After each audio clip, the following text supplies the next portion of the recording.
So ang resurrection day nato nga mga buhi no mo ni church triumphant.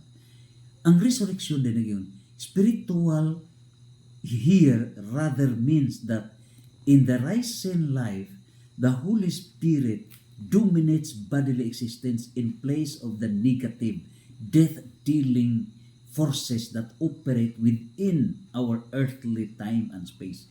Ug wa di ta ka-connect sa specific to ana, di ta kuha naa sa specific to nga structural sense mao man ay hinungdan nga makasata. Unsa ang seven great demons, demon of pride, demon of envy, demon of anger, demon of avarice, demon of gluttony, demon of lust, demon of sloth. Pito ni. Ug wa ko kaduo kang Father Darwin, di ko ka-explore unsa ning nagkadaiyang mga demons. Riya actual man na encounter sa mga demons. Grabe sa katawo ta simple no. Gi-exercise ni Father Darwin, mura gobyerno. Sus pag dutan pag-cross pag-guard suka sa no.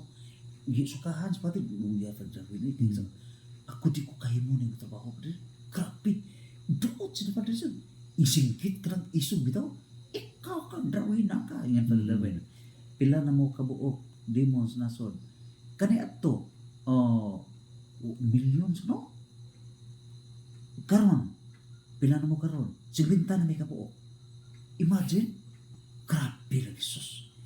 Diha sa ko nakakita ba? So, so kaning ingon nga kon bungkag ng structural sense, pinagi ini tanan, bungkag na pod ang personal sense, katong 7 demons. Bungkag sa no? So, mao na ni tanan. So, unsa may metabo? Pagbungkag mo na siya, in place of all negative, death-dealing forces. So, Roma 8:6, nag-ingon nga, kung ang atong nasa sa atong 100 billion nerve cells, kung spiritual, dili nang matay ang tao. So, sipo sa eschatology, sipo sa revelation, the opposite of the opposite spiritual here is not material, but whatever is self-centered and selfish. Whether material or immaterial. So, the same body, simple lagi difference. Karon ang isa na pud sa ka pangutana mo ni kanina pud ang ahong research sa to pa kun kini lawasa diha na hamay na puno nimong pending kini lawasa di mamatay